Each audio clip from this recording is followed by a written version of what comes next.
pour moi. Oh, maltraité pour mon indigne vie, brisé pour mon iniquité.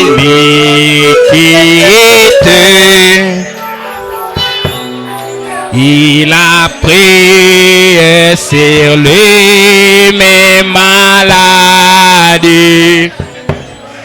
et mourir pour m'aider. Chantant attaché à la croix pour Alléluia, attaché à la croix pour, oui, pour moi, il a pris mon péché, il m'a délivré, oh oui, attaché à la croix pour moi.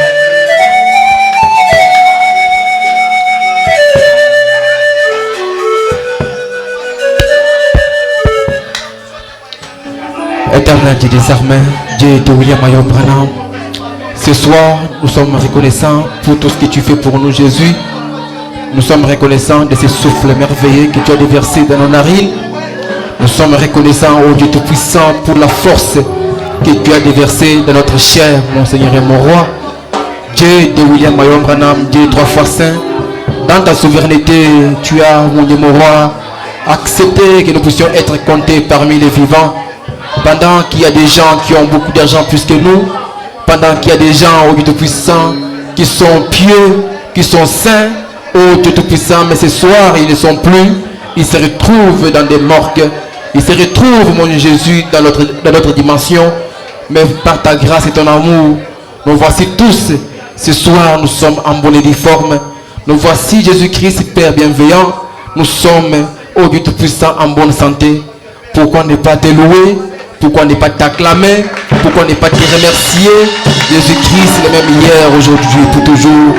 Tu es l'Esprit suprême, le Dieu suprême, au-dessus de toute la puissance de ce monde, oh Dieu, au-dessus de l'enfer, au-dessus de la magie noire et la magie blanche.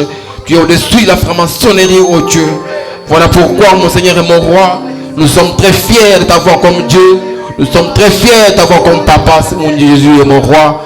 Alors ce soir, oh Dieu, accepte avant toute chose de nous pardonner, mon Seigneur et mon Roi. Tu es le Dieu trois fois saint. Jésus-Christ, pardonne chacun de nous. Pardonne mon frère, pardonne ma soeur, Jésus. Regarde-nous au travers de ces 100 versets au roi de Golgotha. Ces sangs de l'alliance de ton Fils. Jésus-Christ qui fut suspendu ce jour-là. Lui comme un ver de terre entre les cieux et la terre.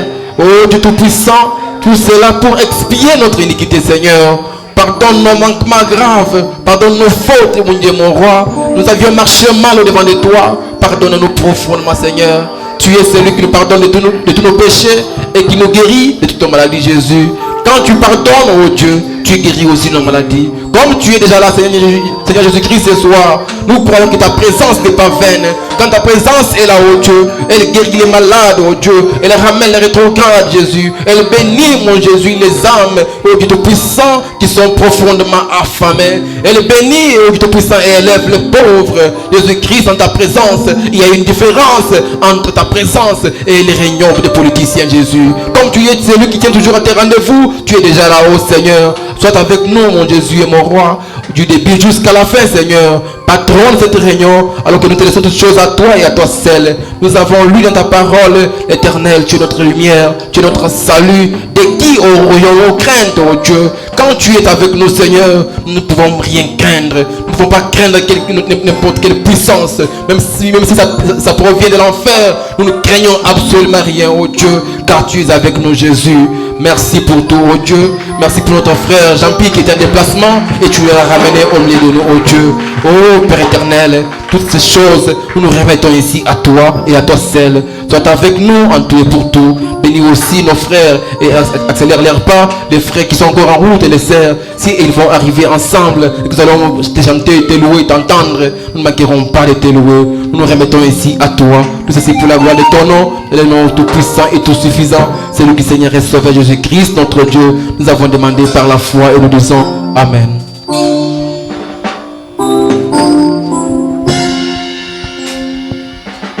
Amen. Amina. Encore une fois, que Dieu vous bénisse. Mara ingine Mungu amibariki. Salut quand même le voisin. Unaweza kulamkia jirani yako. Souhaite-lui le bienvenu dans la maison du Seigneur. Umutakie kuya kwema mnyumba ya Bwana. Alors sans plus tarder, je vous prie de vous lever. Bila kuponda muda tusimame bwima. Pour louer notre Dieu. Ni wakati ya kumsifu Bwana. Louons-les même avec un seul cantique. Tumusifu hata na mwimbo moja. 50 croix seulement pourrons-nous à la rivière. 50.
Cette rivière, oh nous baignons de son eau, oh nous marcherons en ado, oh oui, ce sera un jour, oh oui, nous allons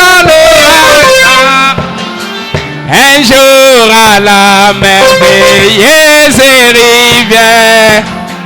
Oh,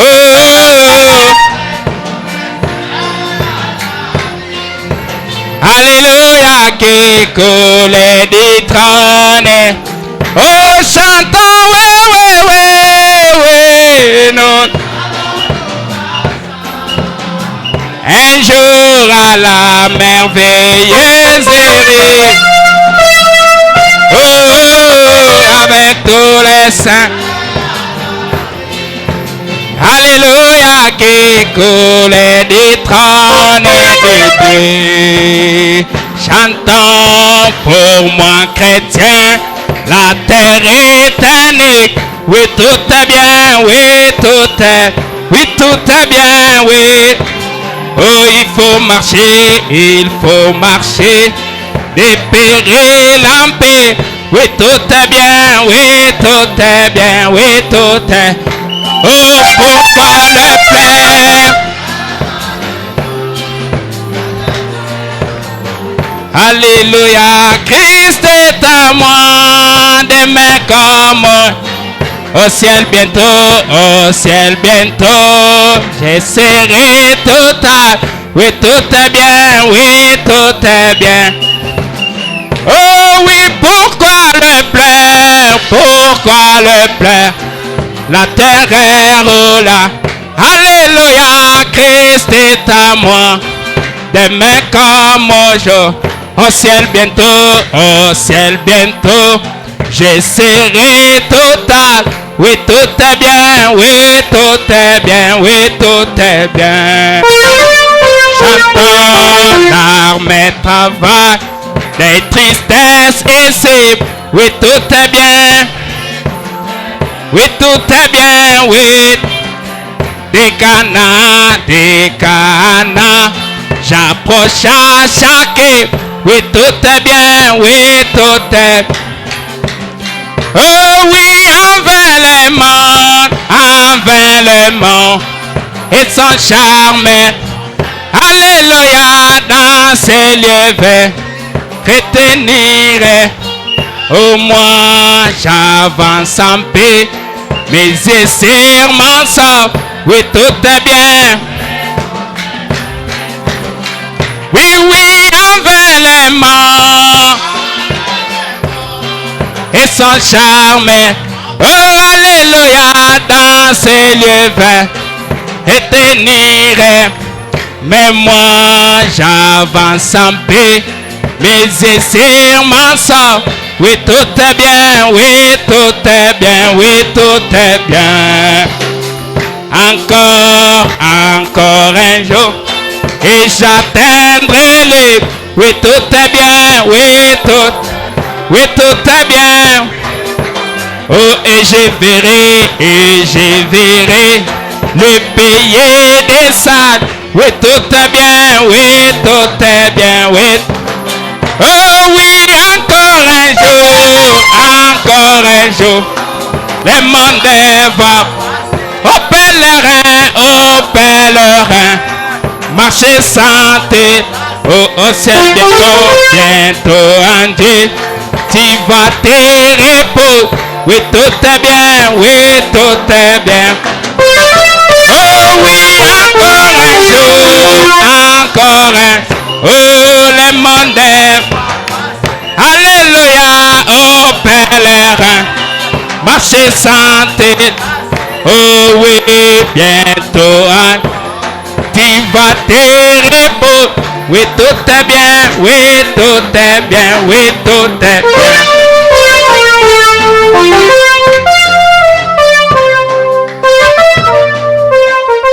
Amen. Amina. Oui, que le nom du Seigneur soit loué. Jina la Bwana ibarikiwe na isifiwe. Vraiment, j'aime beaucoup ce cantique ici. Nataka naipenda kabisa hii mwimbo banaimba hapa. Et ça me fait du bien. Na inakuwa inafurahisha kabisa. Nous vous saluons ce soir au nom du Seigneur Jésus. Na tunamisalimu hii jioni mjina la Bwana Yesu Kristo. Alors, sans plus tarder, je vous prie tous à vous tenir debout. Bila kuponda muda na msimwe bote mpate shoma bwima. Pendant que nous prenons Hébreux chapitre 11. Wakati tutachukua Waebrania sura ya 11. Commençons à partir du premier verset. Na tutanzia pakistari ya kwanza. La Bible dit. Biblia inasema hivi. Or la foi est une ferme assurance. Japo imani inakuwa ni hakikisho kubwa. Des choses qu'on espère. Ya bintu ambayo tunatumainia. Une démonstration de celles qu'on ne voit pas. Na onekanisho ya bile atuone. Pour l'avoir possédé. Juu ya kuishika.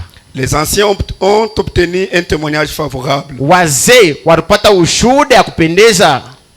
C'est par la foi que nous reconnaissons que le monde a été formé par la parole de Dieu. Ni kupitia imani ya kwamba ndio tunatambua ya kwamba ulimwengu ulitungiwa kupitia neno la Mungu. En sorte que ce qu'on voit n'a pas été fait des choses visibles. Mnaamini kwamba bila benye tunakuwa naona abionesha kwamba ni vitu vinatendeka kwa vitu vya kuonekana. De Pierre chapitre 1er. Wa Petro sura ya kwanza, wa pili sura ya kwanza. À partir du 5e verset. Tutanzia pakistara ya 5. À cause de cela même faites tous vos efforts pour joindre à votre foi la vertu. Kwa ajili ya ile yote mufanye yote njuu ya kuunganisha kwenu imani na nguvu. À la vertu la science. Na kupitia nguvu elimu. À la science la tempérance. Na kupitia elimu upole. Et à la tempérance la patience. Na kupitia upole kupitia uvumilivu. À la patience la piété. Na kupitia uvumilivu unyenyekevu. À la piété l'amour fraternel. Kunyenyekevu kwa mapendo ya kimungu. À l'amour fraternel la charité. Na kupitia mapendo kupitia tena mapendo tena. Car si ces choses sont en vous. Kwa ajili kwa ni bintu hivi kama biko ndani yenu. Et ils sont avec abondance. Na biko motele. Elles ne vous laisseront point oisifs ni stériles pour la connaissance de notre Seigneur Jésus-Christ. Abista mnyacha kamwe bila kutambua maneno wala kutambua maneno ya Bwana Yesu Kristo. Mais celui en qui ces choses ne sont point est aveugle. Na ule mwenyewe anapusa hii bitu ndani yake yeye ni kipofu. Il ne voit pas de loin. Ashione mbali. Et il a mis en oubli la purification de ses anciens péchés. Na anasabu utakaso ya manzambi yake ya zamani. Dieu Tout-Puissant, Seigneur Jésus, tendre Maître, encore une fois, nos têtes sont inclinées au-devant de toi, Seigneur, alors que nous venons de lire ces saintes écritures. Nous te prions, Père éternel, de venir nous oindre pour la circonstance où est mon interprète, où est cet auditoire. Transporte chacun de nous dans les lieux élevés en Christ Jésus. Parle avec chacun de nous ce soir, Seigneur. Alors que nous boudons dehors tout autre esprit qui ne confesse pas ton Saint-Nom. Et nous voulons que seul le Saint-Esprit de Dieu puisse nous patronner du début jusqu'à la fin. Pour ta propre gloire, au nom du Seigneur Jésus-Christ. Amen. Amina. Veuillez vous mettre. Que Dieu bénisse la lecture de sa parole. Mungu abariki usomi ya neno lake. Nous continuons avec notre sujet. Na tunakuwa naendelea tena na kishina yetu. Nous sommes en train de parler sur la construction du temple du Dieu vivant. Tuko mkusemezea kuhusu majengo ya kanisa ya Mungu aliyo hai. Comment devenir un tabernacle vivant du Dieu vivant. Namuna kani mwanadamu anezi kuya makao ya Mungu aliyo hai. Nous avons pris l'exemple dans le naturel. Na tukabeba mfano ya maumbile wala kawaida. Et nous avons trouvé que dans ce monde, pour que la construction puisse être durable ou être bien fondée, na tukaona ya kwamba mwi dunia kama unapenda kujenga kitu kia kukawia na kia kizuri, il y a des conditions qu'il faut normalement respecter. Na kuna kwa makanuni ambayo unapaswa kutimiza. Il y a la voie tracée par laquelle tu dois passer pour avoir une maison solide. Na kuna kwa makanuni ile unapaswa kutimiza nje kupata nyumba ya mzuri.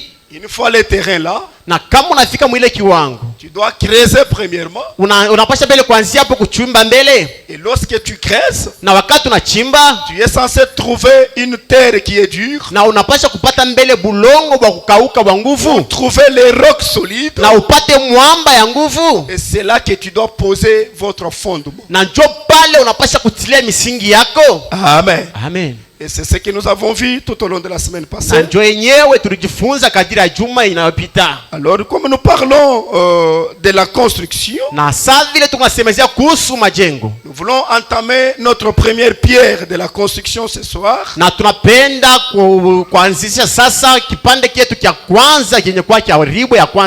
je prie le Seigneur qu'il aide chacun de nous à posséder cela.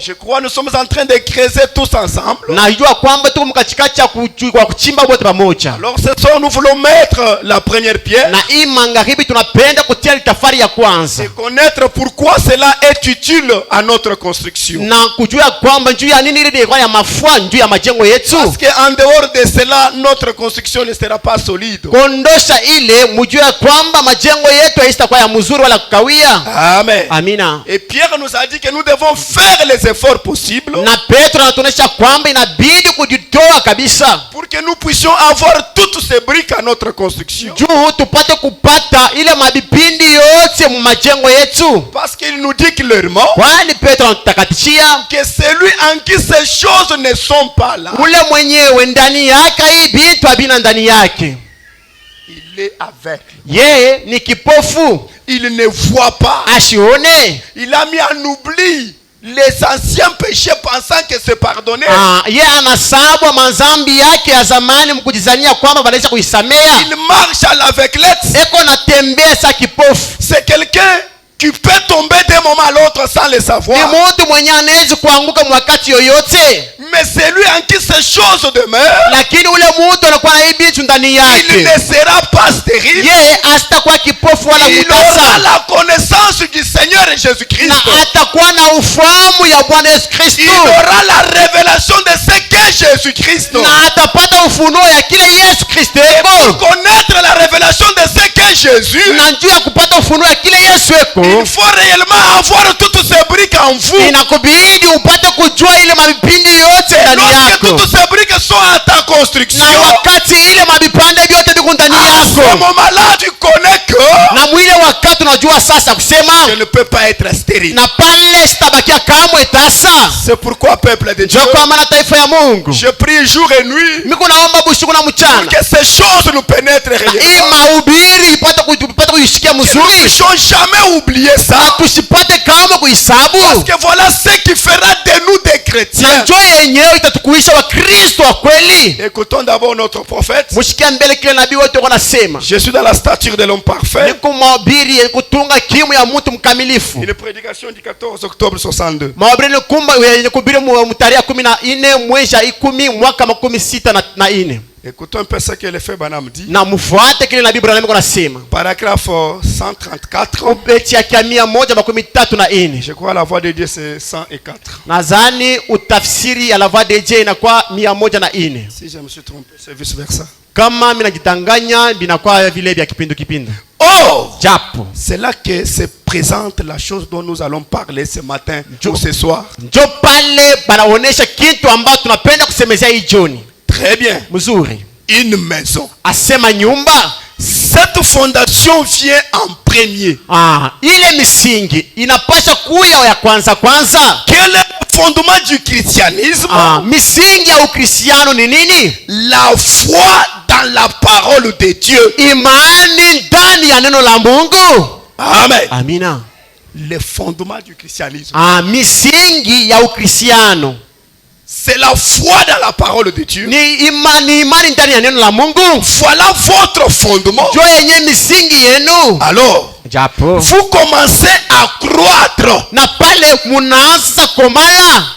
Après avoir creusé. Kisha wewe kuchimba. Après avoir enlevé toutes les saletés. Kisha kutosha mabuchafu yote. Après que tu aies trouvé Christ le roc solide. Kisha wewe kupata Kristo mwenye kwa mwamba ya nguvu. La première brique que tu dois poser. Safari ya kwanza unapaswa kutia. C'est la foi. Ni imani.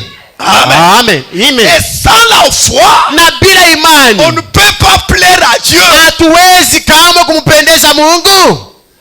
Sans la foi, bila imani, tu es juste une personne comme ça. Uko tu mtu tu wa mpepo kunawe paka hivi. Sans la foi, bila imani, c'est là que beaucoup de gens ne savent même pas adorer de la bonne manière. Jo kwa maana bantu ba mingi banapusa imani na bajue namna gani kuabudu mzuri. Nous allons approfondir petit à petit, vous allez comprendre. Na tutenge mupana kabisa hii mafundisho ndio mtafika mkuelewa. Que la foi dont les gens parlent. Imani ile bantu beko nasema sema. Oh je crois. Asemi na mimi. Oh je crois. Mimi naamini. Oh je crois. Mimi naamini. Ils n'ont jamais cru. Na abaya aminyaka kamwe. Le prophète continue dit. Nabii anaendelea kunasema. Quel est le fondement du christianisme? Misingi ya Ukristiano ni misingi kani? La foi dans la parole de Dieu. Inakuwa ni imani muneno la Mungu. Voilà votre fondement. Jo yenye misingi yenu. Alors, Japo. vous commencez à croître. Na pale munaanza komala. Alors, Japo. vous vous mettez en route. Na pale munajiweka munjia. C'est-à-dire, pour commencer à croître de la bonne manière. Juu ya kukomala muzuri. Pour vous mettre en route. Juu ya wewe kuingia munjia. En route vers où? Njia kwenda wapi? Vers la stature de l'homme parfait. Kuelekea ukimu ya mtu mkamilifu. En route vers l'agrément de Dieu. Njia kwenda kubu mapenzi ya Mungu. En route vers la ressemblance de Christ. Kuelekea kufanana na Yesu Kristo. C'est alors que Job kwamba leo tu es en route. Job pale uko munjia. C'est-à-dire tu n'es pas arrivé. Au yafika pale. Tu es juste en route. Pale wewe ungaliki ni munjia.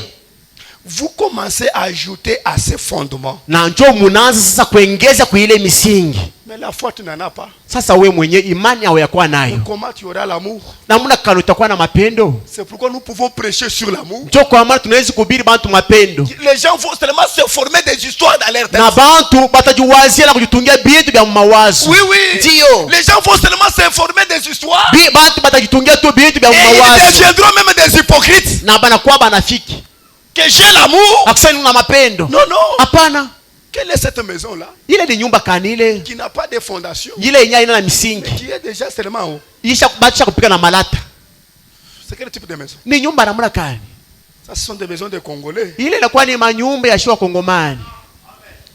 Je continue un peu à lire Frère Branham. Suivez attentivement. Mimi naendelea na kusoma na Biblia na mfuate na makini. Eh bien, na mzuri. Quand vous construisez une maison, wakati munaanza kujenga nyumba, vous mettez vos montants et tout le reste. Munaweka mapesa yenu na bifai byote. Frère Wood et certains de ces charpentiers et entrepreneurs ici présents, ndugu Wood na wafundi wengine na wengine wa kutumika kazi wale pour dire comment on bâtit sa maison. Banaweza kutufasiria namna kani banajenga nyumba. Voyez? Munaona? Mais je vais vous dire comment construire votre maison spirituelle. Na mimi tapenda kumionyesha namna kani kujenga nyumba yenu ya kiroho. Là où Dieu peut habiter. Pale Mungu anaweza kuikala.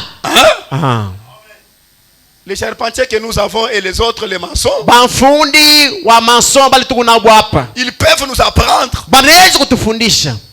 Non, tu vois comment tu vas construire. Unaona namna kama unapasha kujenga. Comment tu vas construire. Namna kama unapasha kujenga. Et nous les écoutons souvent. Na tukuna bashikia bila banasema. Mais ici, lakini hapa, tu vois de cette chair, yuna hii mimbari, nous montrons aux croyants tukuonesha waaminifu comment être une habitation de Dieu. Namna kani wewe unapasha kuwa makao ya Mungu. Comment construire votre maison spirituelle. Namna kani mnaweza kujenga nyumba yenu ya kiroho. Là où Dieu peut habiter. Pale Mungu anaweza kuikala. Il veut habiter en vous. Mungu anataka kuikala ndani yenu. Il veut que vous deveniez comme lui. Na Mungu yeye anapenda tupate kuya kama yeye. Il veut être reflété. Na anapenda sisi tupate kumutambulisha. Que vous reflétiez plutôt son être. Na tupashe kumfanana na kuonesha umbo yake. Amen. Amen. Si vous voulez refléter Christ, kama unapenda kumfanana na Kristo, vous voulez être comme lui, na unataka kuwa kama yeye, tu dois te construire comme ça. Unapaswa kujijenga muhimu mfano ya kimu mtu ya mtu mkamilifu.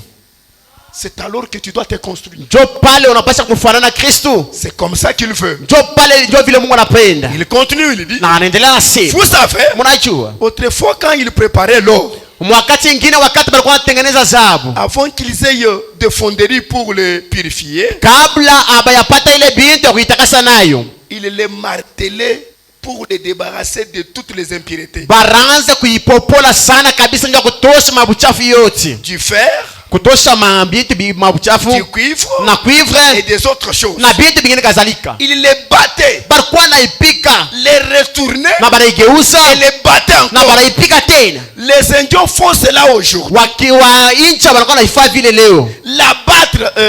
La battre de l'or. Beko na pika banapika zahabu, ils les battent. beko naipika. Vous savez comment ils savaient que tous les fers étaient sortis? Na mnajua namna kani baraanza kujua kwamba mabuchafu yote natoka, Que toute terre et les impuretés en étaient sortis. na mabulongo na mabuchafu yingine yote inaisha kutoka. C'est lorsque celui qui battait, il voyait son reflet. Ni muwakati ule mtu anaanza kupika ile zahabu, anaona uso yake inaanza kutoka mwile zahabu Dans un miroir. saa vile ni mkirikalashi, Il était propre na pale inakuwa safi. et suffisamment pur pour refléter le batteur. Na inakuwa safi kabisa mkuonesha umbo ya mwenye alikuwa naipika. Amen. Amina. Lorsqu'on battait le fer, Wakati banaanza kupika ile zahabu, c'était pour que les impuretés puissent sortir. ilikuwa ni msababu ya mabuchafu yote ipate kutoka. Comment on connaissait que l'or est devenu pur? Na namna kani banaanza kujua kusema ile zahabu inakuwa safi? Lorsque celui qui battait là, Ni wakati ile mwenye alikuwa anapika ile zahabu, regardait l'or, anaangalia ile zahabu voyait son image là dedans. na anaona zahabu inakuwa sari kalasha, anajiona yeye Et mwenyewe. c'est ça le travail que le Saint-Esprit Na fait. ndio yenye kazi Roho Mtakatifu inakuwa Le anatenda. Saint-Esprit bat. Roho Mtakatifu inakuwa Il anapika. est en train de nous battre jour et nuit. Tunapika bushuku na On mchana. renverse de l'autre côté. Anatupeuza na ngambo Il nous nyingine. dit fais ça. Anatuambia faki Même fulani. si ça fait mal, Hata kama inakuwa naumiza. il veut. Yeye anapenda Il nini? veut se voir, se refléter. Roho Mtakatifu inataka pata kujiona ndani yako. Amen. Suivez Frère Branham. Mfuate Nabii Branham. Et Branham dit, Na Branham asema, c'est ce que Dieu fait. na njoo kenye Mungu anakuwa anafanya. Il prend l'or qu'il a découvert dans la terre. Anabeba zahabu yenye alilokota mbulongo. Il le bat par le Saint-Esprit. Anakuwa anaipiga kupitia Roho Il Mtakatifu. les retourne plusieurs fois de suite. Na anaigeuza mara ya mingi. Et il les bat jusqu'à ce qu'il les recouvre. Na anaipiga hadi mwakati Qu'il anatosha puisse uchafu wote. voir son reflet. Apate kuona uso yake kutoka mwile juu mwile C'est ce ndani. que nous sommes censés faire. Njoo kile shiba Kristo tunapaswa kufanya. Refléter le Fils de Dieu. Kuonesha mwana wa Mungu. Et maintenant, Na sasa hivi nous sommes censés accomplir son œuvre. na tunalazimisha kutimiza kazi yake. Lorsque nous sommes battus, Wakati tunapikwa, lorsque les impuretés sont sorties, wakati mabuchafu na mazambi yote natoka, lorsque les mensonges partent, wakati bongo bunatoka, lorsque les calomnies sont wakati parties, kabobo inatoka, lorsque toutes les choses sales sont parties, wakati mazambi yote inatoka ndani alors yetu, que Christ peut se refléter en nous. njoo ile wakati Kristo anaweza kujiona Et ndani quand yake. Christ se reflète en Na nous, wakati Kristo anajiona ndani c'est yetu, dans ce ni moment-là mwile wakati sasa que nous puissions commencer son œuvre. njoo pale tunaweza kuanza sasa kazi yake. Je voulais un peu lire attentivement Mimi napenda kusoma na usikilivu yote, pour que vous puissiez suivre ça. njoo mufike mkuelewa mzuri. Il a dit, Anasema hivi, c'est lui qui croit en moi mwenyewe anakuwa ananyaminia fera aussi les œuvres que je fais. naye atatimiza matendo ambayo mimi natenda. Vous commencez à refléter les œuvres de Christ. Na pale munaanza sasa kuonesha matendo ya Kristo. Quand? Wakati gani? C'est lorsque Christ se reflète en vous. Ni wakati Kristo anajionesha ndani yenu. Mais tellement beaucoup parmi nous Na sasa hivi bamingi katikati yetu essayent de faire les œuvres de Christ banapima kufanya matendo ya Kristo avant que les reflets de Christ soient en nous. kabla Kristo ashajionesha ndani yabo. Voilà le problème aujourd'hui. Jo magumu tuko nayo leo. Prenez-moi lui-même nous dire. Branham yeye mwenyewe atatuonesha. Eh bien, Na mzuri. voilà le problème. Jo yenyewe magumu. Nous voyons ces choses arriver. Tuko na wale bintu biko nafika. Vous le savez. Mwe benye mnaijua. Et moi aussi, nous voyons Na mimi pia miko naiona. le long de la route Asema kadiri ya njia. ceux qui ont trébuché, Bale bote banenda kinyume. qui sont tombés. Bale bananguka. Nous voyons le long de la route Na tunaona kadiri ya njia. ces amoncellements de prédicateurs. Asema kukatululana kwa bale bahubiri. Vipande Vipande ya bahubiri. Voilà. Et des chrétiens Na bakristo. qui ont été mis au rencard. Na bale banaisha kubaweka kumpembeni mkitanda C'est pori. parce qu'ils ne s'y sont pas pris correctement. Injubu aba kujitwale mzuri. Est-ce que vous suivez très bien? Si Mungu nafuata mzuri. Sur le long, Kadiri ya njia. sur notre marche, Kadiri ya safari yetu. nous voyons aujourd'hui Tuko naona leo. beaucoup de prédicateurs, Bahubiri bamingi leo. beaucoup de pasteurs, Mapastori bamingi et leo. beaucoup de soi-disant chrétiens Na bamingi bakujizania qui bakristo. sont écartés de la course, Banesha kwenda inja ya njia. sont dans l'encart. Beko mkitanda pori. Pourquoi? Kia nini? Ils sont allés avant. Na bo banenda mbele ya wakati. Ils ont commencé à manifester les œuvres de Dieu wanatangulia kuonesha matendo ya Kristo sans que ça soit le moment, bila wakati hayatimia, que ce soit le Dieu qui les envoie. bila Mungu kubatuma. Voilà le problème que nous avons aujourd'hui. C'est pourquoi aujourd'hui nous avons des histoires, peuple de Dieu. Beaucoup de prédicateurs. C'est pourquoi, peuple de Dieu, il nous est avantagé. Nous y avons cette petite grâce que nous puissions refléter ce statut de l'homme. Que Dieu nous agrée, peuple de Dieu. Laissez-moi vous dire, nous vivons un temps terrible. Un temps terrible. Sur ma table là, j'ai des fils qu'on avait liés à un frère dans la hanche. Quand je partageais avec lui hier, et je m'étonnais des choses qui se font dans des églises. Sous prétexte de conduite, sous prétexte que nous sommes des chrétiens, prendre les histoires, je ne sais pas d'où, de Malemba, je ne sais pas de quelle cérémonie.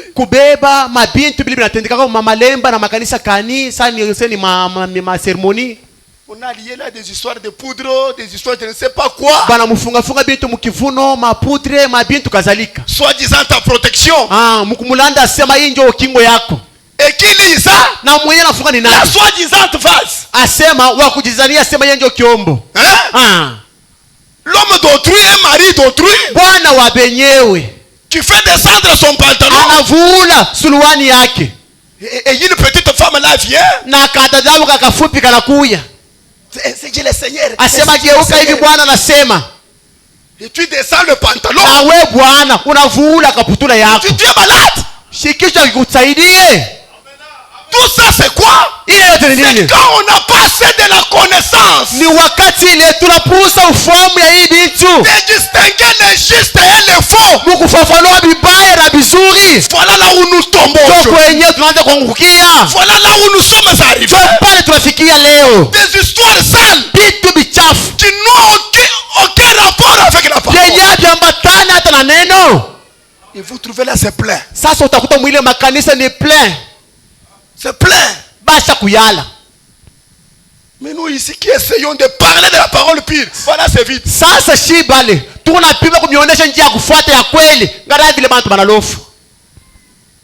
Quoi ça? Nous allons battre l'or. Jusqu'à ce que Christ se révèle. Jusqu'à ce qu'il va se refléter dans chacun. Oui, oui. C'est pourquoi Pierre a raison de nous dire. C'est lui en qui ces choses ne sont pas est aveugle. Le pasteur aveugle. Le diacre aveugle. Le serviteur aveugle. Et c'est là qu'ils conduisent même des aveugles. Ils vont aller où? Ils vont tous tomber. Non. Quand on manque la connaissance, c'est pourquoi on vous maltraite de n'importe quel moment. Les frères, on les paye l'argent au travail. Il vient. Pasteur. L'argent est là. Excusez-moi.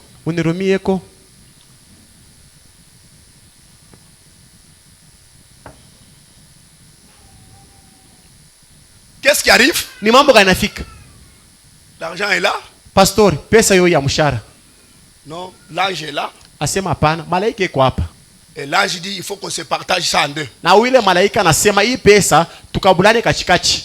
Et c'est comme ça qu'ils font dans cette église là. Na njo vile banakuwa nafanya mwile kanisa. Dieu merci. Mungu aksanti. Il est tombé quand même dans de bonnes mains aujourd'hui. Leo anafika fasha mzuri. Je sais pas seulement quelqu'un toqué là. Mimi naona paka mtu ananikongolea kule. Tu es entré? Anaingia. Révérend, mheshimiwa, je viens de recevoir mon salaire. mimi natoka mkupokea mshahara yangu. Je sais que ma femme reste encore là-bas à Lubumbashi. Mimi najua sema bibi yangu ingali ngambo ya Lubumbashi. Alors, vous en tant que l'ange, Mwe kama malaika wa kanisa, je sais que tu sais c'est comment vraiment c'est que le message vous enseigne. mwe benye mnajua kile ujumbe na mifundishaka. Le message enseigne quoi? Asema ujumbe inatufundisha nini? Non. Hapana. Enlève votre dû. Weye muile mshahara tosha mpaka chekumi. Et c'est fini. Na kunaisha pale. Le reste de ton argent. Mabaki ya pesa yako. Va que Dieu te conduise ce que tu dois faire. Wende Mungu akusaidia kuongoze kile unapaswa kufanya ile makuta. Il me regarde. Bwana anasimama ananiangalia. Il me pose la question. Ananiswali mchungaji. Pastori. Hii ujumbe inaeleka mbili bien inachana. J'aimerais un peu savoir, ce message est devenu Dieu ou bien c'est comment? Qu'est-ce qui se passe? Sasa unyambie mbele ni mambo kana kushangaisha. Chez nous là, Kule kwetu, nous les ressortissants de je ne vais pas pale citer le nom. tutoke ngambo ya fulani. Nous quand chaque fois quand on nous paye, Wakati unapokea pesa kukazi, l'ange descend malaika nashuka et on se partage en na deux. unakabulana na malaika pakachikachi. Voilà là où nous sommes arrivés. Shinjo kule tunafika na mwe. Tout ça c'est quoi? Bile biote ni nini? C'est quand on n'a pas cette connaissance sur la parole. Wakati unapusa ufahamu kuneno la Mungu. Je lui ai dit ça c'est faux. Mimi namuonesha sema ile ni bongo banaanza kula pesa. Il est resté calme. Nduko anabakia juste. Peut-être je ne sais pas s'il pensait le nombre de mois qu'il a partagé avec l'ange. Sijue nduko anaanza kuwaza bwingi amakuta kabla na malaika ndio arudie kule ngambo. Il a appelé sa femme là avec colère. Anaita bibi yake na kisilani. Si je te vois aller là tel endroit là. Wewe kuanzia leo kata mkulu mwene kanisa kama unaenda mutacha ubgeri. Et la femme est là vase là-bas. Na bibi ko mule yonjo mwenye andaita kama ujumbe. Des histoires sales à Bile entendre. bintu ni bintu binaleta aya ya ujumbe. Qui mettent l'opprobre sur la parole. Biku naleta aya hii ujumbe. J'ai dit mon frère, Kasema ndugu yangu, ce n'est pas ça la parole. ile haina neno ni bwinji. Ce n'est pas la parole. Ile ana neno la Mungu. Ici nous on ne croit pas ça. Na hapa pangu atuamini yake vile. On ne croit pas ça. Atuamini yake vile hapa. Peuple de Dieu, Taifa ya Mungu. c'est là que je vous ai souvent dit. Ndio pana nionyesha kila mara. Avant d'aller quelque part, Kabla we kwenda kuomba mkanisa yoyote, sois conduit par Dieu. patako Mungu akongoza asema wende mwile kanisa. Aujourd'hui, Leo la chair est polluée. S'il vous plaît. hii mimbari munaona banesha kuyalabisha kwa bahubiri. Aujourd'hui, les choses Leo bintu qui se font, bile binatendeka kwa makanisa. nous avons même honte de les dire comme nous les disons là. Tunakuwa nashikia na maungu baridi kubisema hivi tunasema. Parce que c'est notre propre honte. Kwani ile aya ni aya ya shibote. Oui, oui. Ndio. Si quelque chose se fait de bien quelque part, Kama mambo moya mzuri natendeka fashimo fulani. on comprend que nous Dieu a ressuscité un mort quelque part. Banashikia kwa sema Mungu alifufula mufu mkanisa mo fulani. Même si ce n'est pas moi, Hata kama ana mwika je kanisa. suis content de ça. Nitashikia furaha ya ile mambo.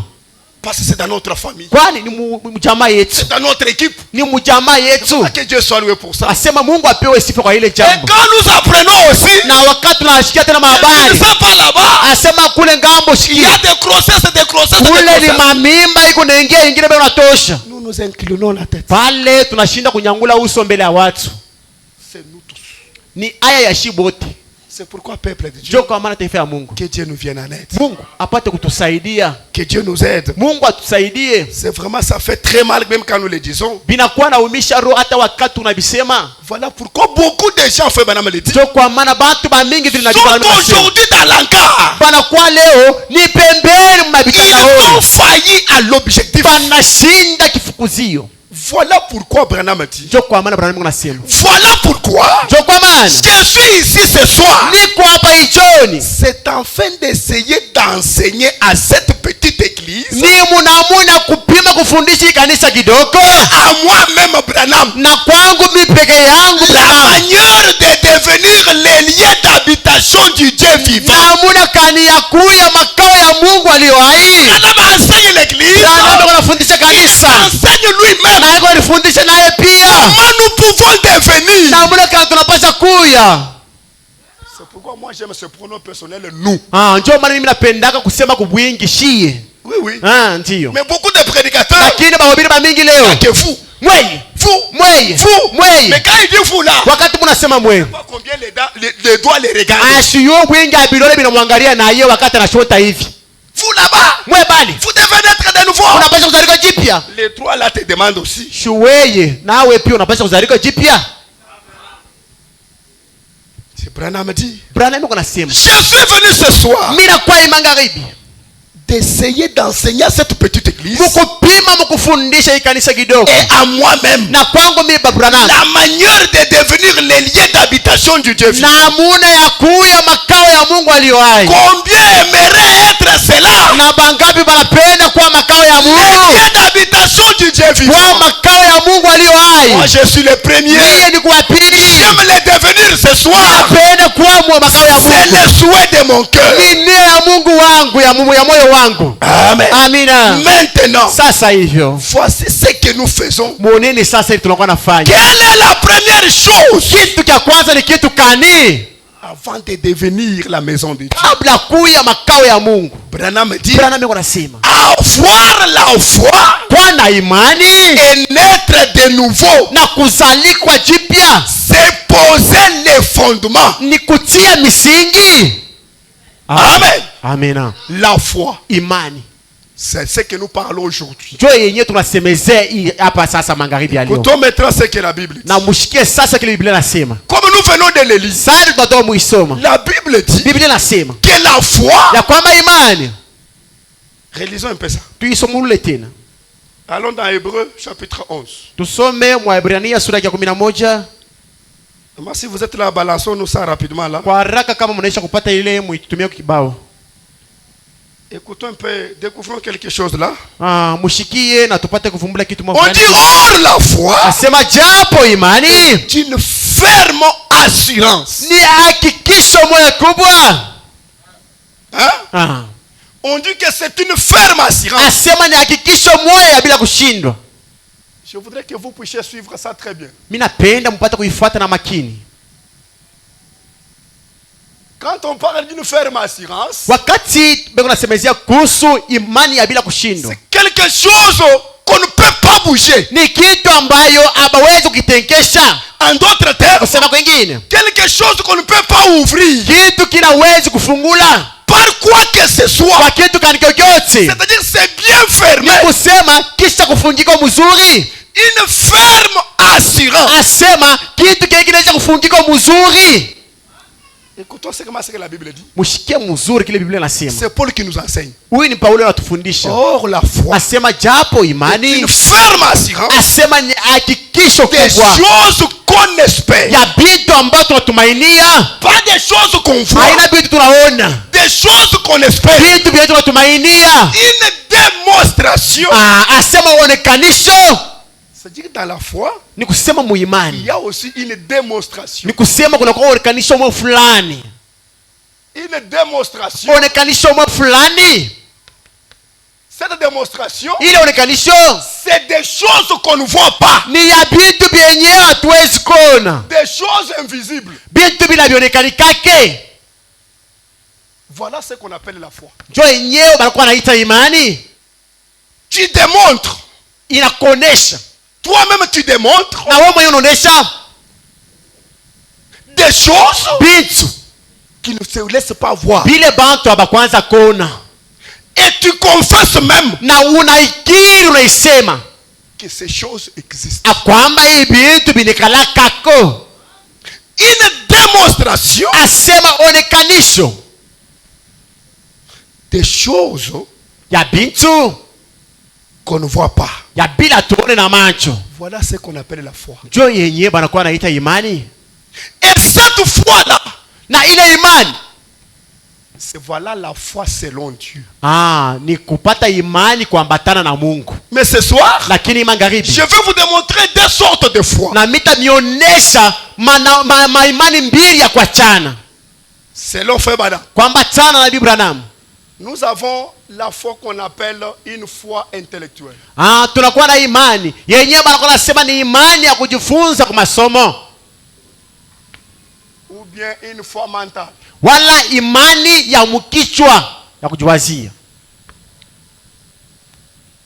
Cette foi mentale, Ile imani ya kujiwazia mkichwa C'est la foi qu'on reçoit quand vous écoutez la parole. Ni imani yenyewe mtu anapokeaga wakati anashikia neno la Mungu. Comment vous êtes là? Vile Mungu anafuata sauti ya Mungu. Vous avez la foi mentale. Mungu na imani ya mkichwa.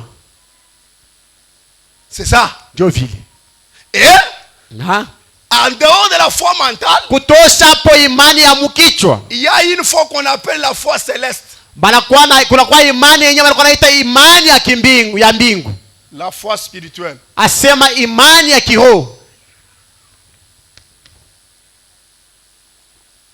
Et l'homme, na mtu wala mwanadamu, il est créé avec cette foi-là intellectuelle. Anaumbiwa na ile imani ya kumasomo ile. C'est pourquoi vous allez me donner raison. Mutenipatia sheria. Branham me dit la plus grande bataille jamais livrée. Il faut quand vous venez à l'église, préparez votre mental. Parce que la parole, quand vous l'écoutez, avant que cela accède dans l'âme, ça passe d'abord par votre tête. C'est ça, non?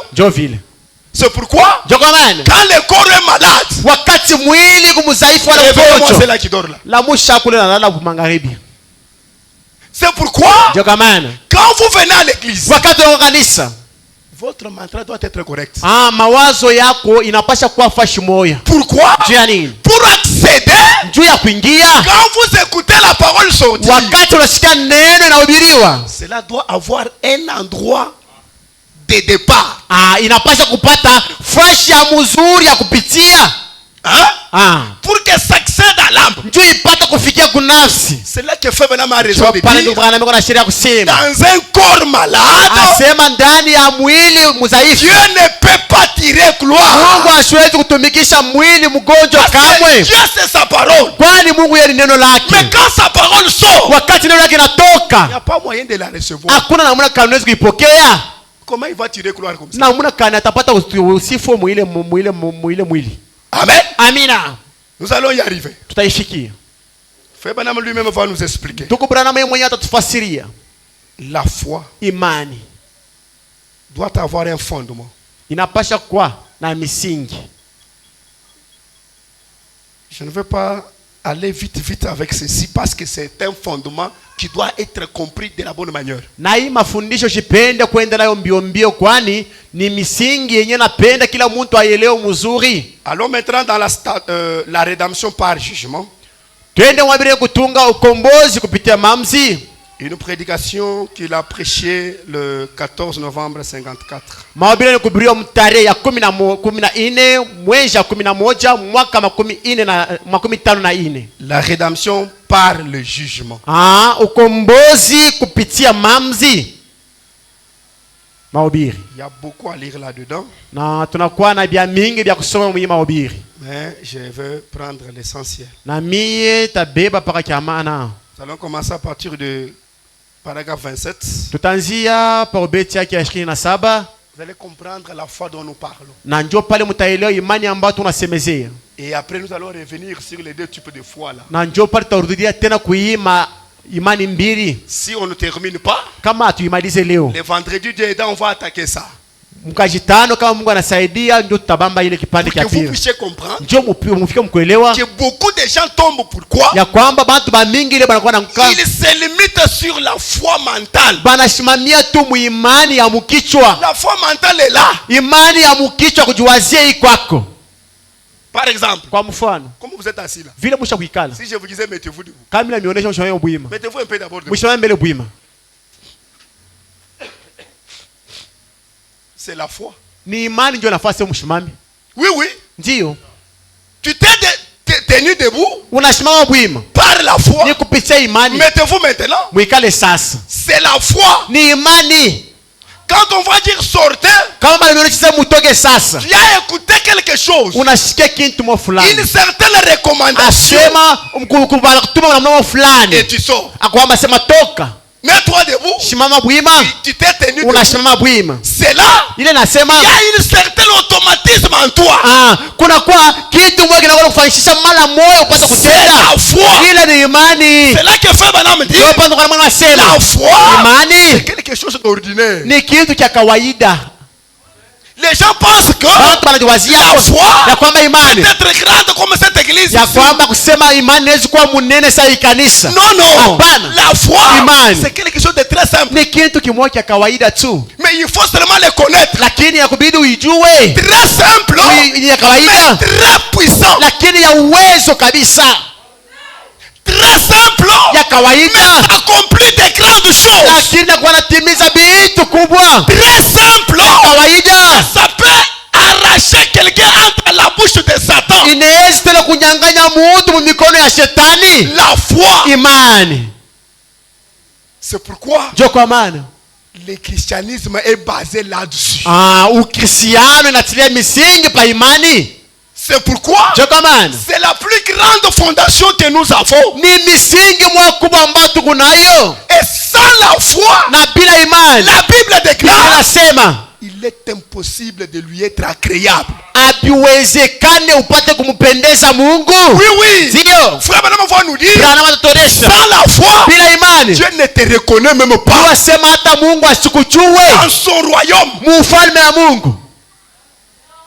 C'est là qu'il y a des problèmes aujourd'hui. Ndio pale pia kwa kumuleo La foi, imani les gens bantu manquent l'essentiel. banashinda kia muhimu. Oh, que Dieu nous aide. Mungu atusaidie. Bon, Muzuri. Israël était arrivé à Kadesh Barnea. Na Israeli ilifika ku Kadesh Barnea. Et les voici qui reviennent. Na muoneni bali banarudia. Et Josué et Caleb, Na Yoshua na Caleb ils étaient réellement tout en feu. na barikuwa kabisa kabisa na moto. Ils doivent avoir tenu une réunion de prière là-bas. Inawezekana batenda mkusanyiko ya maombi kule ngambo. Une sorte de vrai réveil Namuna mo fulani ya amsha kweli parmi eux. katikati yabo. Et lorsqu'ils sont revenus, Na wakati bakaporudia ils ont dit, bakasema, oui, ndio nous pouvons nous emparer. tunawezi si kushika. Mais les 10 autres ont dit, Na bengine 10 banasema, oh non, hapana, nous ne pouvons pas. hatutaweza. Nous, Lakini c'est trop difficile pour nous. kwetu shibi na kwa bigumu. Branham dit, Branham unasema, le manque de foi, ile ni bale benye wanapusa imani. hein? Le manque de foi, Kupusa kwa imani ils sont allés banenda pour regarder. juu ya kuangalia nchi. Au retour, Mukurudia Josué a dit, Yoshua anasema, non, non, hapana, la promesse est réelle. lako ni ya kweli. Le pays existe. Nchi ikwako. C'est Dieu qui l'a prononcé. Ni Mungu juu anaisema ye mwenyewe. Parce que la foi Kwani imani doit avoir un fondement. inapaswa kuwa na misingi. Peuple de Dieu, Taifa ya Mungu. la foi sans fondement Imani bila est misingi une foi morte. ni imani ya kufa.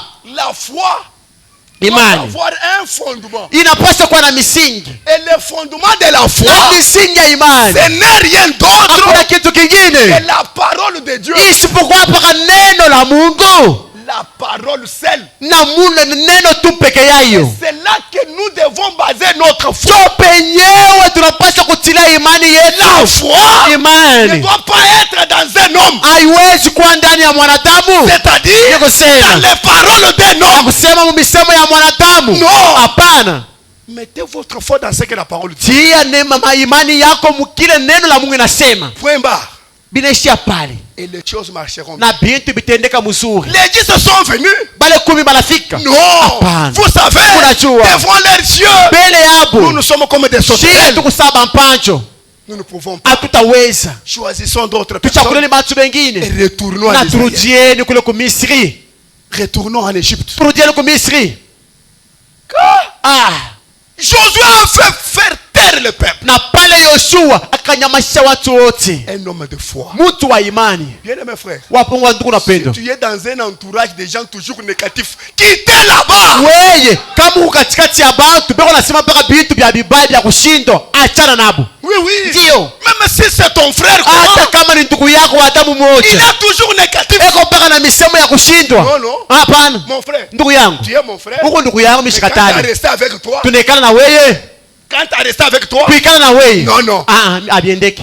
Quand tu as un problème, je viens te consoler. Kama uko na mambo, takao Nous kutembelelea. allons nous saluer. Tutalamukiana, Je t'aime. mimi nakupenda. Je continue à prier pour toi. Mimi taendelea Mais kuombea. quand tu as resté avec toi, Asema kuikana na wewe sasa. tu ne me construis en rien. Yaani wewe au nisaidie kukitu. Branham anasema l'influence du milieu où vous habitez influence votre vie. uvuto yenye iko pafasi yenye musha kuikala itavuta hata maisha yenu. Oui, oui. Ndio. C'est ce que fait Branham dit. Même pour les mariés. Hata kwa wale wanashaka kwa Si mundoo. tu te maries à une femme païenne, Kama unaenda kwa bibi mpakano, tu risqueras d'être influencé par ça. wewe utafika kwa mpakano saa ye. Mais oui, oui. Ndio. Moi j'ai vu un frère. Leo mimi mwana ndugu moya. C'est un frère que je connais très Ni bien. ndugu mule mnajua mzuri. Il portait des choses très bien là. Alikuwa anavala mzuri bitu ya heshima. Nous étions avec lui Tulikuwa naye dans notre époque là. mwile wakati yetu. On nous maltraitait comme des gens qui ne veulent pas le mode des cheveux, laisser quand même un peu de moustache ici, faire un peu de zéro photo. Baraanza kutuchambula mwile wakati yetu asema shi mtu kwa kumkini atuye kufanya kwa mustache ma zero foot. Sasa Il s'est marié à une femme. anaenda kwa bibi. La femme l'a imposé. Bibi pale anamfanyisha kunguvu. Voilà comment la femme a commencé. Muone vile bibi anaanza. Bubaye mwenye buko wapi? Kama unaacha tu tumandevu tunazunguluka kiviringu, bubaye buko wapi? Est-ce qu'il y a un péché? Bubaye buko wapi pale? Est-ce que fait Branham contre ça? Branham anakatala kuchunga tumandevu. Hein? Unabeba tu kandevu ako unakageuza kanazunguluka mbanga yote puna kata hivi. Tu laisses un peu d'autre ici. Na unaacha ako pale tumapwala tunatelemuka hivi. Aujourd'hui, leo c'est hapa ce qui est là. acha kwa ni doyen. Et je lui ai posé la question. Na mimi namuuliza, Mon frère, ndugu, comment ça toi tu es devenu comme ça? sasa ma zero foot hivi unakuya viche? C'est babangu, Branham a raison. Asa ndugu, Branham iko na Ouais, sheria. mais yo, il a dit vous faites Branham a raison. Ashikukure kule mkinywa anasema hapana. Branham iko na raison. L'influence de celle qui est à mes côtés, Uvuto ya bibi ule mnaoa. c'est ce qui m'a fait comme ça. Njoo mwenyewe nifikisha leo. Tout ça c'est quoi? Ile yote ni nini? C'est le milieu. Ni mafashi ile msha kuikala. Le milieu où vous habitez. Fashi yenyewe munekala. Ça de l'influence. Iko na mauvuto. Vous savez que vous êtes entouré par des gens. Unajua sema usha kuikala paka na bantu babaye kumbembea Leur yako. langage, Misemo c'est yapo. tellement parler à mal des autres. Ni paka kuchambulana injurier les autres. kutukana kushimanga bengine. C'est le problème, moi je ne fais rien. Bon leo ndio banasemaka lwangu chiseme yake emu. Demain ou après demain tu vas aussi injurier. Kesho yake na kesho yake wewe na wewe utaongeza matushi. Oui, oui. Ndio. Des gens sont là Bantu beko pale. qui ne voient les choses d'une manière négative. Beko na wale wao bitu paka mnamuna kushindwa. On parle quand même des $1000. Beko nasema kwa mambo ya $1,000,000. Asema $1,000,000. Ya mingi. Wewe utaweza. Kuigeuza mu franc 2 milioni utaiweza? Hapana. Hapana. Hapana. Des gens pareils. Bantu ba vile. Sors là-dedans. Achana nabo. Même si tu n'as rien. Hata kama unaona kitu. Si tu as des ambitions. Wewe kama kuna vifukuzio vya yulu. Reste avec des gens qui ont des autres ambitions. Baki yako na bantu beko na waza bintu binene. Mais oui, oui. Ndio. Tu es là. Uko pale. Tu as besoin d'acheter le véhicule. Unakuwa lazima kuuza gari. Par exemple. Kwa mfano. Mais ton entourage. Sasa bado unekana nabo. Mais ce sont des gens qui ont des vélos. Même pas bantu bena shoteana mai na nkinga. Tu penses que tu arriveras sur la moto? Wewe kuna wazia sema utatambuka moto kauze mpi motoka. Aujourd'hui il part. Leo anaenda. Mon cher. Ndio. Aujourd'hui Dieu m'a aidé aujourd'hui. Mungu leo ananisaidia. J'ai eu 15,000 francs aujourd'hui. Mimi napata 15,000 mimi nashota kumpango moyo mai. Maintenant, il a 15,000 par jour. Sasa yeye ule unapata 15,000 mzuri. Il enlève à manger là-dedans. Anatosha mo 5,000 ya vyakula. Quand est-ce qu'on aura des véhicules de Na muna kani? De $10,000? Ataenda kuliza bei ya gari ya $10,000. Et quand vous lui parlez, na wakati wasumbulia naye, vous m'attendez à acheter la moto. asema fulani anauza pikipiki. À combien? Anauza ngapi? $1,100. Anauza $1,100. Félicitations vraiment.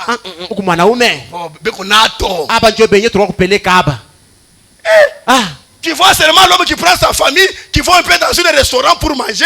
Unaona kwa tunduko moja Jumapili anabeba jamaa yake twendeni mulasha tukakurieni. C'est ça qu'ils ont mangé. Hapa ndio hivi mbele bana. Ils ont dépensé combien ici? Mubile banakura nikifaka likile. Sina makuta mwa mingi. Toi tu es seulement à côté de lui. Wewe kupaka kumpembeni yake. Frère, ndugu, tu deviendras aussi comme lui. Wewe utamfuana. La vie se transmet. Maisha ya mzuri na mbukizianaka. Mais oui. Ndio. Branham me dit, un chrétien ou Christ doit avoir des ambitions hautes. Anapaswa kuya na mavifukuzio vya yulu kabisa. Oui, oui. Ndio. Vous nous faites une grande maison là, c'est comme ça que sera ma maison. Unaangalia nyumba mo munene unasema hapana, yangu na mimi itakuwa paka saa hivi. Voilà ma maison que je vais construire. Nyumba ile mitayenga paka ya hivi. Et quand tu te regardes, na wakati unajangalia, Tu n'as même pas 10 000 francs. Kilato kisha kwenda ngambo moya. Oui. Ah. Même si c'est comme ça. Hata kama niko na suruali moya. Cette maison. Hii nyumba. Avant que je quitte sur kabla mikufa. Je vais la construire. Itayenga yo. Voilà un homme. Njo vile mtu anapasha kuya. Voilà un chrétien. Njo mkristo ule. C'est comme ça. Njo vile mkristo anapasha kuya. Tu écoutes que nous là-bas, on a demandé la dot de $3 000. Toi là, tu commences à pleurer, tu commences à offrir même les. Unashikia rafiki yako sema barenda kumulomba kule $3 000 ya mari. Wewe unaacha na bia fiancai. Mimi sitaoa tena. Hein? Non. Hapana. On lui a donné 3 000 là. Yeah. Toi tu payeras même 6 000. Saa vile ule barimulomba 3 000. Wewe unaweza kupeleka hata 6 000. Où est le mal? Bubaya buko wapi? Moi, je ne sais pas Seigneur qu'est-ce qui m'anime. Mimi sijui wakati ni binibi nifikiaka. Je ne veux pas des gens qui voient d'une manière toujours négative. Mimi sione ba mimi sipende tena bantu bale. Biko naona bintu paka mwanamna kushindwa mambo paka ya chini chini. Et si tu vois comme ça, ne sois pas mon entourage. Ah, kama kwa namuna ya vile paka kudekurageana, usinichofe hata karibu. Il y a toujours des frères même ici qui découragent les autres. Kuko bengine hapo ndugu wake anapenda kuuza nguo cha bei. Hapana ndugu, twende kukabo ngoi. Ah. Kabo ngoi njoo wapi tena babu? Kama ngoi njoo ya mwisho. Njoo yenyewe ya masaa ile. Ni mambo tu. Écoutons un peu ce que fait Benam dit. Mshike kile ndugu bwana nasema. Ça c'est tout le manque de foi. Ile ni kupusa kwa imani. Voyez-vous? Munaona? Écoutez. Mushikieni. Amis chrétiens. Barafiki ba Kristo. Tout est basé sur la foi. Yote binatilia misingi pa imani. Je le répète. Mimi nasemulula. Tout est basé sur la foi. Yote binatilia misingi pa imani. Et la foi ne peut pas être correcte. Na imani haiwezi kuwa ya kweli. À moins qu'elle ait un fondement. Bila kupuza paka kama kuna misingi. Oui, oui. Ndio. La foi doit être correcte. Imani inapaswa kuwa kamili. Si elle a un Ni fondement. wakati ile imani kuna misingi.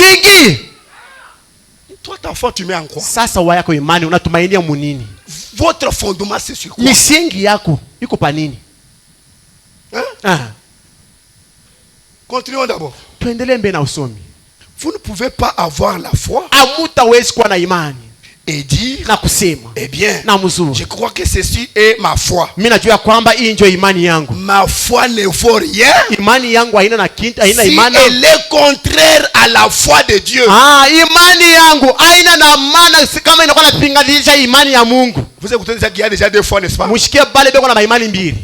Comme nous venons de le dire. Sasa vile tulitoka kuifasiria pale. Nous allons y arriver. Na tutarudia hapo. Mais si ma foi s'accorde avec la sienne, Na kama imani yangu inaambatana na imani ya Mungu, alors pale j'ai une fondation solide. Pale ni kuna misingi ya nguvu. Quoi qu'il arrive, ingawa inaweza nous kufika, allons y aller de toute façon. tutaifikia mwanamuna yote. Parce que Dieu l'a dit. Kwani Mungu anaisema. Eh bien, Na mzuri. c'est le genre de foi qu'avec Caleb et Josué. Ni imani ya inamuna ndio yenye Kalebu na C'est-à-dire tu es basé sur cette foi-là, ni mon frère. kusema unatilia misingi pale imani ndugu yangu. Que soit les vents qui viennent, Ingawa majaribu yanaweza que kuja, soit les découragements qui ingawa viennent, mafadhaiko ya bantu, wewe ta foi à toi imani yako et la foi de Dieu na imani ya Mungu sont mariés. inakutana. Et frère Balaam dit, Kwa maana ce sema ne sera plus encore la foi, itakuwa tena imani, c'est une révélation. bali itakuwa ni ufunuo. Amen. Amen. Amen. Quand ta foi à toi, là, Wakati imani yako croise la foi de Dieu, inakutana na imani ya ça Mungu, se marie. inakutana kwa mumoja. C'est là que Paul dit, Pale Paulo anasema même l'enfer hata janamu ne peut pas te toucher. haitawezi kushika. C'est là que vous allez trouver des chrétiens. Kama Kristo, Les chrétiens d'autrefois, Wakristo wa zamani, comme le dit la Bible, là, kama vile unayesema, les vents sont venus. majaribu inakuya, Les persécutions sont venues. mangaiko na mateso na mafikia, Les injures sont venues. matukano na mafikia na Les machamuni autres même, na bengine tena, comme les femmes enceintes ici, sasa vile baadhi wa mimba à hapa cause de la foi, kwa ajili ya imani ils ont accepté qu'on déchire leur ventre. bandechikia mapasura matumbo yabo, On prend les enfants, bachukua batoto on yabo jette au pourceau. na batupia bangulube Mais, na yeye à anakufa cause de la foi, kwa ajili ya ils imani. n'ont pas cédé. Baba kuichikia Quoi kwa que ce imani, soit arrive, unajua voilà inazofika la foi dont nous parlons. ndio imani ambayo tunasemezea, Foi qui ne change pas de imani position. yenyewe haibadilikake. Oh non. Hapana Les ndugu. difficultés sont devenues Magumu nombreuses. yanakuwa ya nguvu. Je dois quitter le message. Pasha kuacha Tu ujumbe. n'avais jamais cru. Yosema huyakuaminake kamwe. Ouais. Tu n'as jamais cru. Wewe huyaminake kumbi. Pourquoi? Juu ya nini? Tu n'as pas la foi. Hauna na imani. Ou tu as seulement la foi mentale. Ni njoo huko tuna imani ya mawazo. Parce que la foi mentale, Kwani imani ya Mungu ya mkichwa. vous serez séduit facilement. Bata kutongoza kwa wepesi. Oh, tu vois, Unaona? ça fait longtemps. Binakawa sana. Vraiment, tu ne mets pas au monde. Bibi ashizali. Et tu vois comment. Huko paka naendelea na makanisa. De l'autre côté là, Huko kwetu huko. là-bas chez nous là, Kule kwetu. si tu arrives Kama là, unafika leo. tu vois, Unaona? tu vois. Unaona? Il faut trouver la personne qui commence à s'affaiblir. Na unakutanisha Mkristo anaanza kupungiwa muimani. Non, non. Hapana. Je connais une sœur. Mimi najua dada mwa fulani. Et je l'ai vu sur les réseaux sociaux ces jours-là donner un témoignage. Mimi namuona pa rezo zozo siku mwile anashuhudia. On lui disait, Banaanza kumusema. avec les écritures qui sillonnent aujourd'hui, Na manjiko leo inatawala mubatu. que Akwamba. non, Hapana. Frère Branham Ndugu Branham. n'avait pas interdit à sa fille d'être épousée par un homme du dehors. Ashikukataze bibia mtoto yake bamuoe kwa bwana wa nchi. Ces histoires-là, je vais en parler. Ile bibi tunisha kubishikia mitasemezea hapo. Non, non. Ah. Notre fondement, Misingi yetu c'est la parole. ni neno. Et rien que la parole. Hakuna kingine isipokuwa paka neno. Amen. Oui. Ndio. C'est ça. Ndio vile. Lorsque le mari qui a épousé Rebecca est venu Beki, Wakati bwana ule alimuoa Beki anakuya. il était déjà un pentecôtiste. Ye alikuwa mumpenta.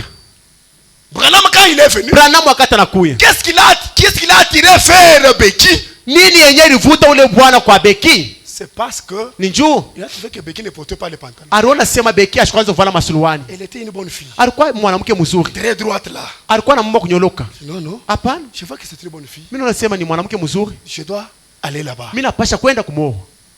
Ils ont commencé à sortir comme c'est la coutume chez les Américains. Banaanza kutoka saa vile inakuwa bisela ya bantu kubazungu.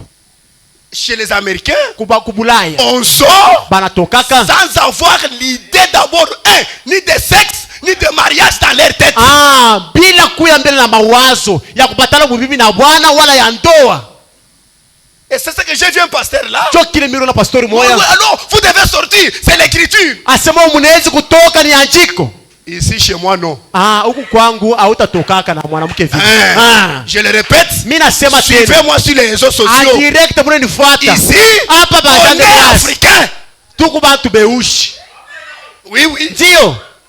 Ici, on est africain. Huku kwetu tuko bantu beushi. Et en plus congolais. Na tena bakongomani badamu ya moto. Ici, hapa sortir kutoka c'est avec ta propre femme. Na mpaka na bibi yako uliroa. Ils ont commencé à sortir. Banaanza kutoka. Après un temps, kisha muda, il n'a même pas parlé à Beki. Asikusema hata na Beki. Il est allé vers son père. Anaenda kwa baba yake. Je demande la main à Beki. Mimi napenda kwa wako mtoto yako. Alors que Branham lui dit, jo pale Branham anamuonesha, wende cherche le Saint-Esprit. Wende ukatafuta Roho Mtakatifu. Et vous connaissez la procédure, comment ça s'est passé. Jusqu'à ce que le frère a écrit le message au Branham Tabernacle. C'est après que son mariage fut réconcilié. Non, jamais. On va en parler en profondeur. Je vais lire phrase par phrase. Ne nous amenez pas les cantuilagnes ici non plus. Jamais. C'est toi qui dois souffrir. Tu souffriras mon frère. Tu vas épouser une Jézabel. Nous on n'a pas de problème. On a dit de se marier.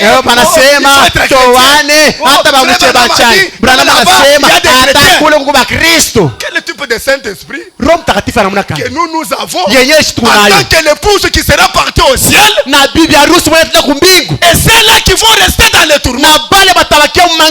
Et nous prenons nos filles pour les donner. Et nous donnons nos garçons à eux. Dieu n'a jamais pardonné Israël à cause de mariage mixte. achila ko mando ya uchangambeko.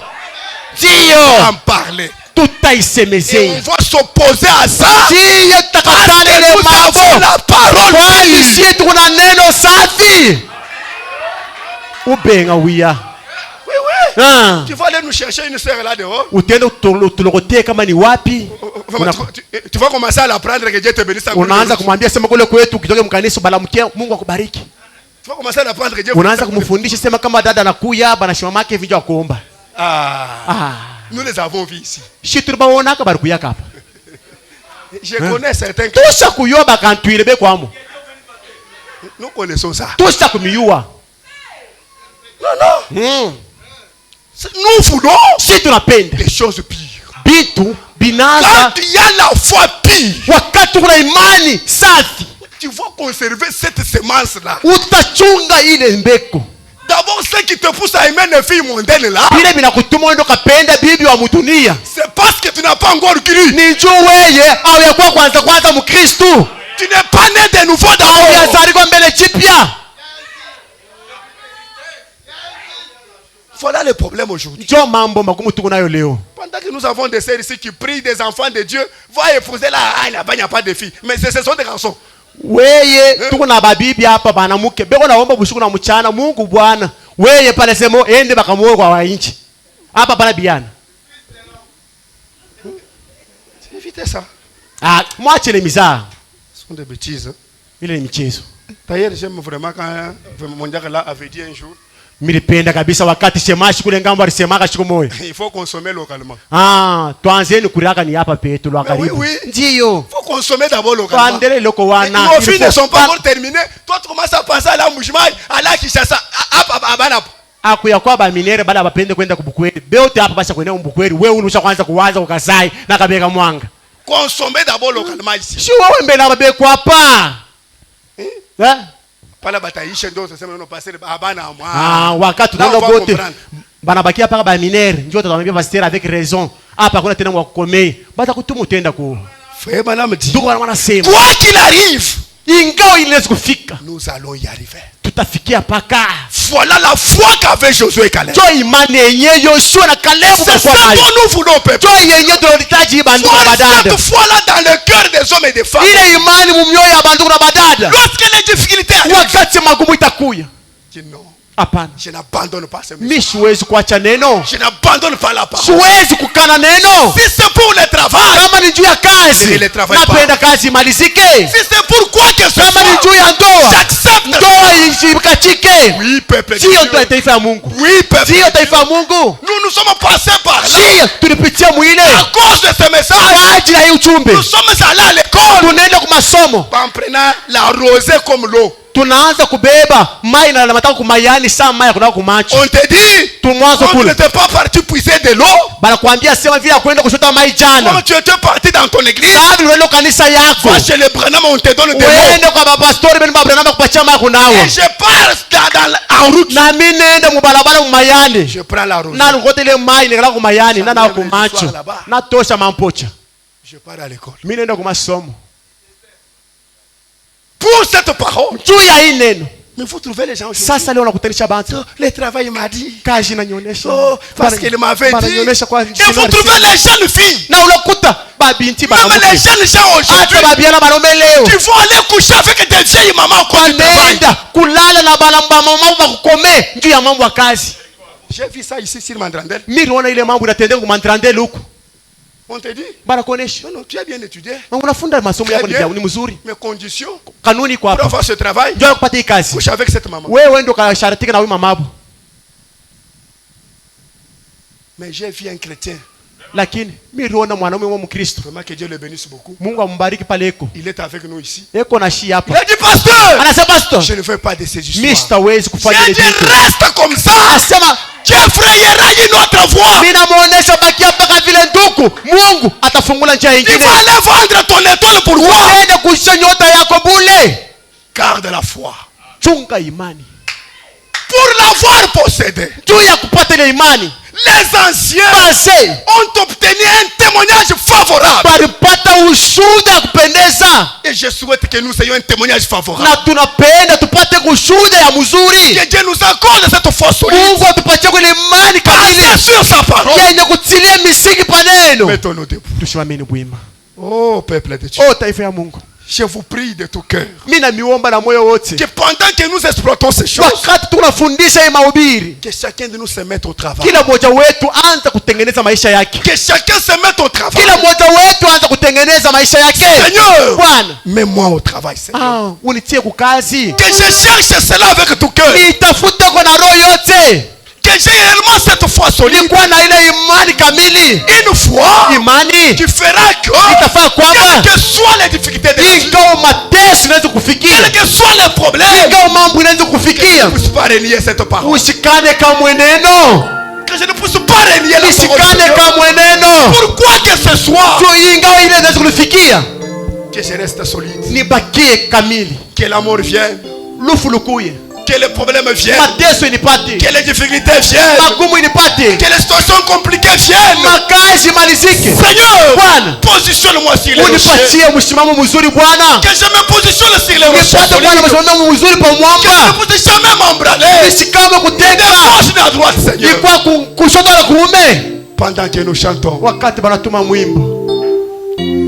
Oui, oui, soutiens ma foi. Seigneur, Jésus soutient ma foi. Oh oui, soutiens ma foi. Seigneur Jésus, soutiens ma foi. Oh oui, alléluia.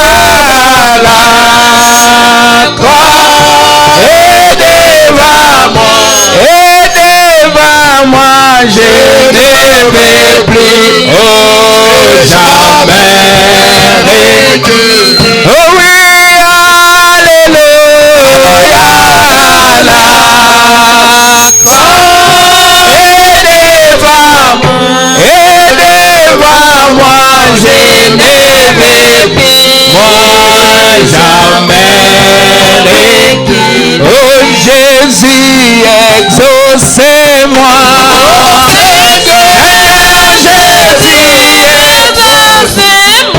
Oh oui, exaucez-moi. Seigneur Jésus, exaucez-moi. Oh oui, alléluia. La croix est devant. Oh, est devant moi. Je ne vais plus, oh, jamais. prions le Seigneur.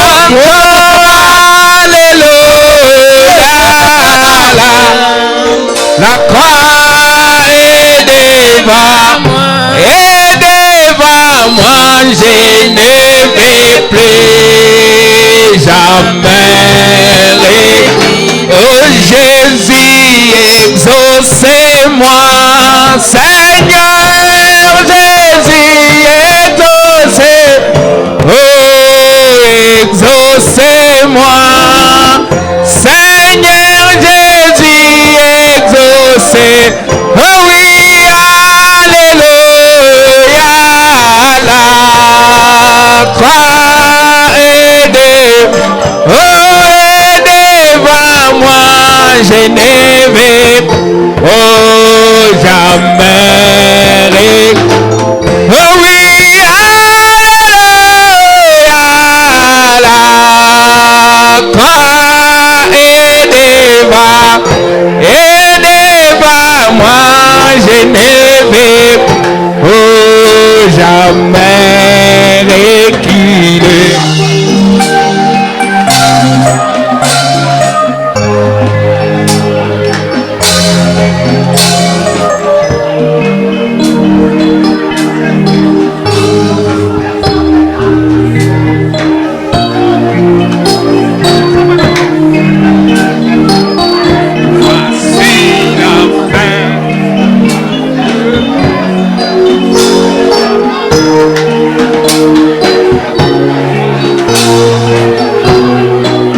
Seigneur.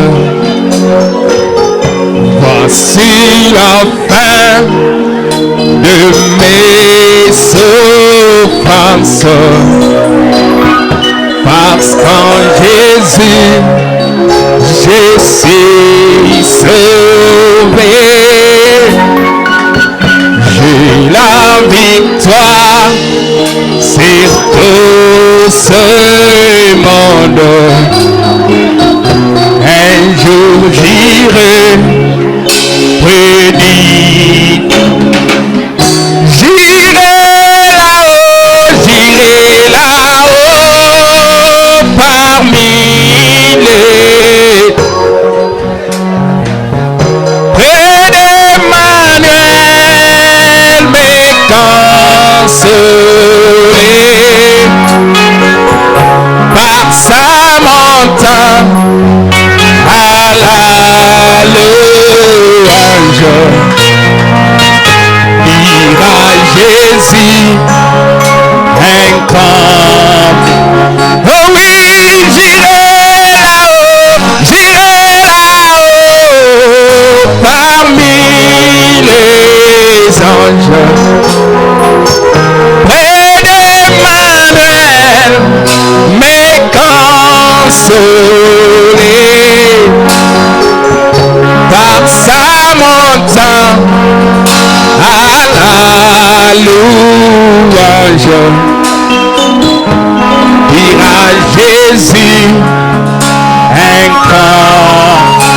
Oh oui, j'irai là-haut parmi les anges, près d'Emmanuel mes consolés par sa montagne à la louange. Jésus, encore merci.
J'irai là-haut parmi les anges, près d'Emmanuel mes consolés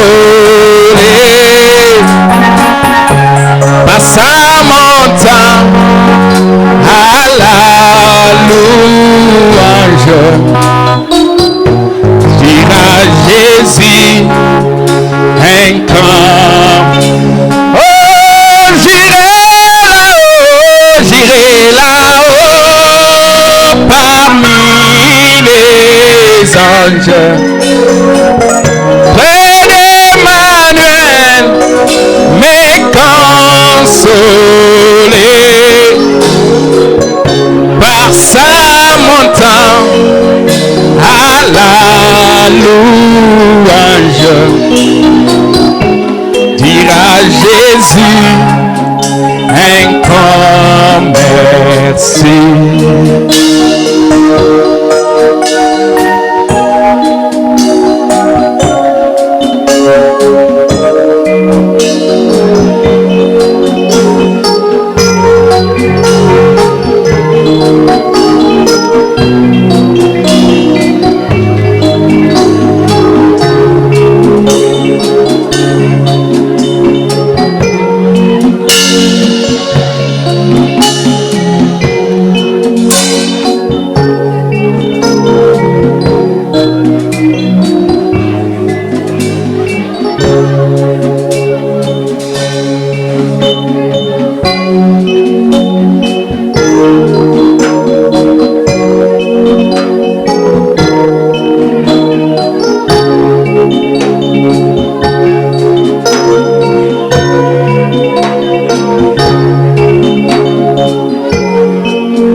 dans ma sombre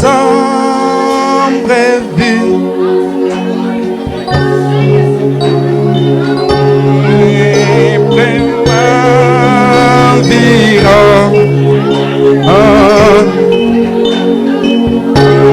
Celle qui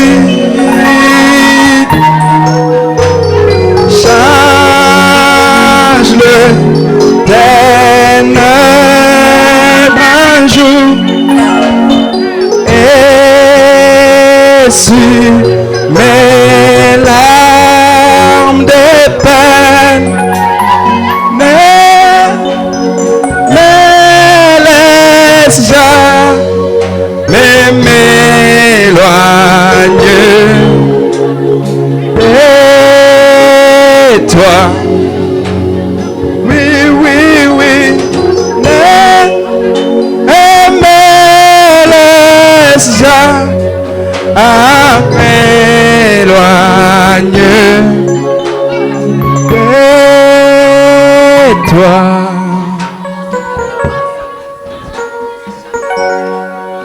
Écoutons la prière.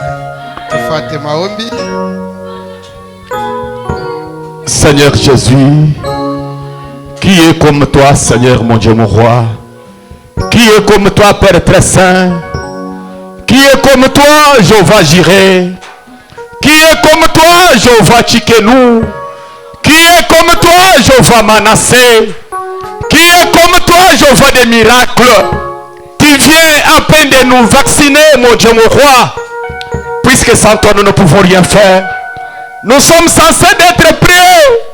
Oh Dieu, puisqu'il n'y a plus de temps, Seigneur, tu viens de nous parler comme un père parle à ses enfants, Jésus-Christ, d'avoir un peu de fondation solide.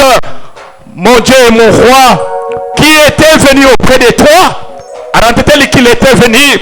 Si ma sœur était venue ici avec des difficultés, avec le manquement de quelque chose, tu es le Dieu de restauration. Restaure ton peuple ce soir. Enlève l'esprit d'amnésie. Oh Dieu, puisqu'il n'y a plus de temps, le monde est arrivé à sa fin. Tu viendras comme un voleur. Aucune personne ne connaît pas ni jour, ni minute, ni seconde où tu vas venir nous prendre. Père, nous sommes censés être prêts d'arranger nos vies, puisqu'il n'y a plus de temps, Seigneur. La trompette a sonné. Mon Dieu et mon roi, acquérions-nous, Seigneur. C'est toi qui as les paroles de la vie. Bénis ton serviteur, notre pasteur. Il a parlé, il a perdu des calories. Restaure-lui, tendre Père. Restaure aussi l'interprète. Oh mon Dieu, mon roi, sans toi nous ne pouvons rien faire. Pardonne mon frère, pardonne ma soeur, puisqu'il n'y a plus de temps, Seigneur. Nous sommes censés être prêts, puisqu'il n'y a pas de temps, mon Dieu, mon roi. Oh Dieu, tu es le Dieu tout-puissant. Avec toi, tout est possible, tendre Père. Quand tu t'es rencontré avec Saoul, il avait changé son identité. Il était devenu Paul. Change notre vie ce soir. Mon Dieu, mon roi, sans toi nous ne pouvons rien faire. Tu es le même Dieu. Sans toi nous ne pouvons rien faire. Mon Dieu, mon roi, nous sommes censés de vivre cette parole. Même dans nos maisons, même dans notre travail, même n'importe où, Jésus, nous sommes censés de refléter cette parole. Oh Dieu Tout-Puissant, nul n'est semblable à toi. Reçois l'honneur, reçois les cris de joie, reçois l'acclamation, Jésus, puisque sans toi nous ne pouvons rien faire. Nous sommes contre ce Seigneur, mon Dieu, roi. Nous avons la foi que notre prière a été déjà exaucée dans le nom précieux du Seigneur et Sauveur Jésus-Christ. Amen.